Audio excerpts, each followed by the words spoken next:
बिस्मिल्लाहिर्रहमानिर्रहीम। दोस्तों, अरशद लोधी कम ਦੀਆਂ ਗੱਲਾਂ ਨਾਲ ਹਾਜ਼ਰ ਖਿਦਮਤ ਹੈ।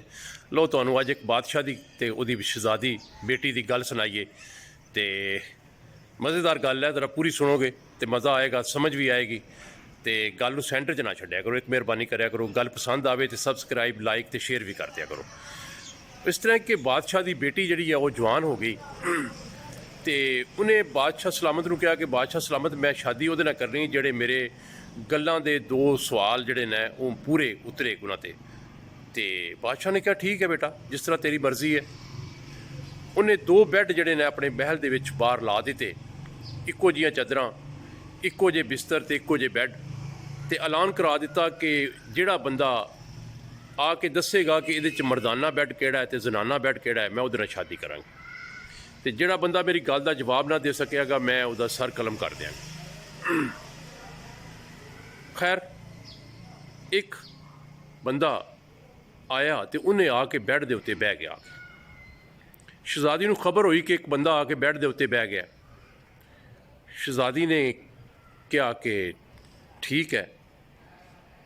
ਸ਼ਹਿਜ਼ਾਦੀ ਨੇ ਇੱਕ ਸੇਬ, ਇੱਕ ਛੁਰੀ ਪਲੇਟ 'ਚ ਰੱਖ ਕੇ ਉੱਤੇ ਉਹਦੇ ਰੁਮਾਲ ਦੇ ਕੇ ਤੇ ਉਹਦੇ ਕੋਲ ਭੇਜ ਦਿੱਤਾ।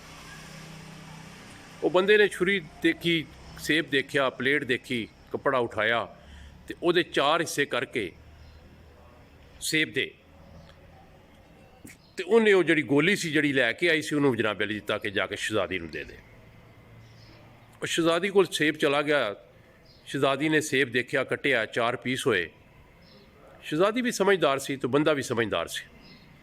ਉਸ ਤੋਂ ਬਾਅਦ ਸ਼ਹਿਜ਼ਾਦੀ ਨੇ ਇੱਕ ਤਰਬੂਜ਼ ਲਿਆ, ਉਸੇ ਤਰ੍ਹਾਂ ਹੀ ਉਹਨੂੰ ਪਲੇਟ 'ਚ ਰੱਖਿਆ, ਪਰਾਤ 'ਚ ਪਾ ਕੇ ਉਹਦੇ ਉੱਤੇ ਕੱਪੜਾ ਦੇ ਕੇ ਨਾਲ ਛੁਰੀ ਤੇ ਭੇਜ ਦਿੱਤਾ ਉਹਨੂੰ।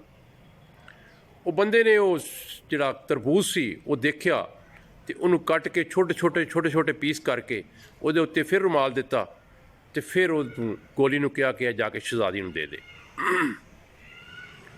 ਸ਼ਹਿਜ਼ਾਦੀ ਨੇ ਦੇਖਿਆ ਕਿ ਉਹ ਸੇਬ ਜਿਹੜਾ ਤਰਬੂਜ਼ ਸੀ ਉਹਦੇ ਟੋਟੇ ਨਿੱਕੇ ਕਿਤੇ ਹੀ ਉਹਨੇ ਪੀਸ ਕਰਕੇ ਤੇ ਉਹਨੇ ਵਾਪਸ ਕਰ ਦਿੱਤੇ ਨੇ। ਤੇ ਉਹ ਸਾਰਾ ਮਾਜਰਾ ਉਹਨੇ ਬਾਦਸ਼ਾਹ ਨੂੰ ਦੱਸਿਆ ਤੇ ਬਾਦਸ਼ਾਹ ਸਲਾਮਤ ਨੇ ਉਸ ਬੰਦੇ ਨੂੰ ਬੁਲਾਇਆ ਤੇ ਪੁੱਛਿਆ ਵੀ ਹਾਂ ਬਈ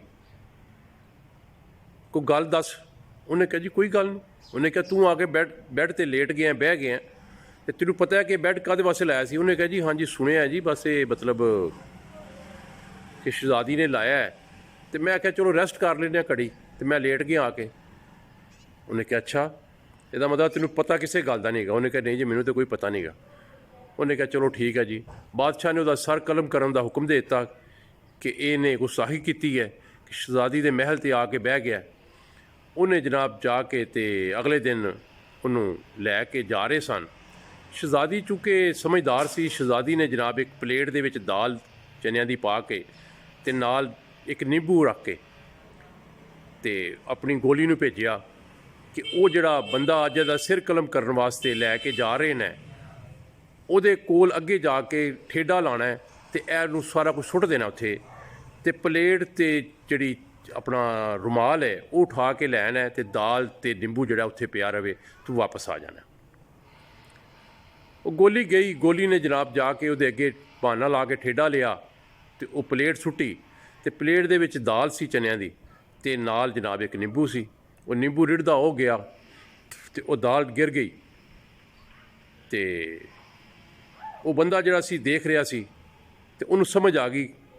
ਉਹਨੇ ਬਾਦਸ਼ਾਹ ਨੂੰ ਕਿਹਾ ਕਿ ਬਾਦਸ਼ਾਹ ਸਲਾਮਤ, ਮੈਂ ਤੁਹਾਨੂੰ ਸਾਰੀ ਗੱਲ ਸੁਣਾਉਣਾ, ਮੈਨੂੰ ਸਾਰੀ ਗੱਲ ਦਾ ਪਤਾ ਹੈ ਕਿ ਮੈਂ ਕਿਉਂ ਇਸ ਬੈੱਡ 'ਤੇ ਬੈਠਾ ਸਾਂ, ਕੀ ਮਾਮਲਾਤ ਹੈ, ਕੀ ਗੱਲਬਾਤ ਹੈ। ਉਹਨੇ ਕਿਹਾ ਹਾਂ ਦੱਸ। ਉਹਨੇ ਕਿਹਾ ਬਾਦਸ਼ਾਹ ਸਲਾਮਤ, ਗੱਲ ਅਸਲ 'ਚ ਇਹ ਸੀ ਕਿ ਮੈਨੂੰ ਪਤਾ ਲੱਗਾ ਕਿ ਸ਼ਹਿਜ਼ਾਦੀ ਨੇ ਦੋ ਬੈੱਡ ਲਾਏ ਨੇ ਤੇ ਉਹਨੇ ਹੁਕਮ ਕੀਤਾ ਕਿ ਜਿਹੜਾ ਬੰਦਾ ਪਹਿਚਾਣ ਕਰੇ ਕਿ ਇਹਦੇ 'ਚ ਜ਼ਨਾਨਾ ਬੈੱਡ ਕਿਹੜਾ ਹੈ ਤੇ ਮਰਦਾਨਾ ਬੈੱਡ ਕਿਹੜਾ ਹੈ, ਮੈਂ ਉਹਦੇ ਨਾਲ ਸ਼ਾਦੀ ਕਰਾਂਗੇ। ਤੇ ਮੈਂ ਜਿਸ ਬੈੱਡ 'ਤੇ ਆ ਕੇ ਬੈਠਾ ਉਹ ਮਰਦਾਨਾ ਬੈੱਡ ਸੀ। ਉਹਨੇ ਕਿਹਾ ਤੈਨੂੰ ਕਿਸ ਤਰ੍ਹਾਂ ਪਤਾ ਕਿ ਉਹ ਮਰਦਾਨਾ ਬੈੱਡ ਸੀ? ਉਹਨੇ ਕਿਹਾ ਇਸ ਤਰ੍ਹਾਂ ਬਾਦਸ਼ਾਹ ਸਲਾਮਤ ਕਿ ਚੂँਕਿ ਬੈੱਡ ਤੇ ਦੋਨੋਂ ਇੱਕੋ ਜਿਹੇ ਸਨ, ਉਹਦੇ ਉੱਤੇ ਵਿਛਣ ਵਾਲੀ ਚਾਦਰ ਵੀ ਇੱਕੋ ਜਿਹੀ ਸੀ। ਫ਼ਰਕ ਸਿਰਫ ਇਹ ਸੀ ਕਿ ਉਹਦੇ ਜਿਹੜੇ ਉੱਤੇ ਚਿਰਾਗ ਜਲਾਇਆ ਸੀ ਉਹਦੇ ਵਿੱਚ ਸੂਤਰ ਦੀ ਡੋਰੀ ਸੀ ਤੇ ਜਿਹੜਾ ਦੂਸਰਾ ਬੈੱਡ ਸੀ ਉਹਦੇ ਵਿੱਚ ਰੇਸ਼ਮ ਦੀ ਡੋਰੀ ਸੀ। ਤੇ ਰੇਸ਼ਮ ਜਿਹੜਾ ਇਹ ਔਰਤਾਂ ਵਾਸਤੇ ਹੁੰਦਾ ਹੈ ਤੇ ਸੂਤਰ ਜਿਹੜਾ ਇਹ ਮਰਦਾਂ ਵਾਸਤੇ ਹੁੰਦਾ ਹੈ। ਤੇ ਮੈਂ ਸਮਝ ਗਿਆ ਕਿ ਇਸ ਜਿਹੜਾ ਬੈੱਡ ਹੈ ਮਰਦ ਵਾਸਤੇ। ਉਹਨੇ ਕਿਹਾ ਫੇਰ? गल तो तेरी सही है, सवाल तो तेरा बिल्कुल ठीक है। उन्हें कहा दूसरा है कि शहजादी ने मैनू जिस वेले सेब भेजा, छुरी भेजी, प्लेट के उत्ते कपड़ा दे के भेजा, तो मैं वो 4 पीस करके वापस कर दिता। उसका मतलब ये सी कि शहजादी ने मैंने पूछा है कि अगर तू मेरे नाल शादी कर ली तो तू मेरे नाल किस तरह चलेगा, मेरे वास्ते की कर सकेगा। तो मैं वो 4 पीस करके उन्होंने साबित किया कि अगर कभी मैनू जिंदगी दे विच सज़ा हो गई तो मेरा सिर करम करके मेरे मतलब अगर महल च भी लटका देंगे 4 दरवाज़ियां ते तो मैं तेरा पर्दा रखांगा, तेरा राज फाश नहीं करांगा। उस तो बाद बादशाह ने कहा भी गल तेरी बिल्कुल ठीक है। उन्हें कहा फिर तू तरबूज के पीस पीस करते सन। उन्हें कहा जी वो इस तरह से कि मैं वो जो तरबूज भेजा गया उहदे विच भी हिकमत सी, तो मैं वो पीस करके ये साबित किया सी कि अगर मैनू तेरे खातर मेरे पीस पीस भी कर दिते जान तो मैं फिर भी तेरा पर्दा रखांगा, तेरा राज फाश नहीं होने देंगा। उन्हें कहा चलो ठीक है, यह भी बिल्कुल ठीक तू कह रहे हैं, ये भी गल तेरी सच्ची है। उस तो बाद कहता जनाब है जो दाल तो नींबू जड़ा गोली ने आके मेरे अगे सुट दिता, तो प्लेट चुक के तो कपड़ा चुक के सैड तो हो गई। बादशाह सलामत ये असल च शहजादी ने यह साबित किया, मैंने दसना चाहिए कि यह जी दाल है असल च तुसी लोग हो, यह मखलूक है जी मैनू देखने वास्ते जा रही है कि इनू फांसी होने लगी है, तो जोड़ा नींबू है वो मैं हाँ। तो नींबू रेड़ के एक सैड तो हो गया, तो यदा मतलब ये सी शहजादी ने कहा कि अपने जोड़े गलबात तेन समझ आती है उस सवालों के जवाब दे तो सैड तो हो जा, तो अपनी ज़िंदगी गुजार, क्यों मतलब फांसी लगना ही। बादशाह ने कहा गल तो भी बिल्कुल तेरी सही है। तो उन्हें कहा बादशाह सलामत बस यही मेरी सवालों के जवाब सन। तो दोस्तों गल ये है कि वो समझदार बंदा सी, उन्हें समझदारी नाल ही उन्होंने सारे सवालों के जवाब दे दिते, तो शहजादी नाल उहदी शादी हो गई, तो उन्हें हंसी खुशी जिंदगी गुजारना शुरू कर दी।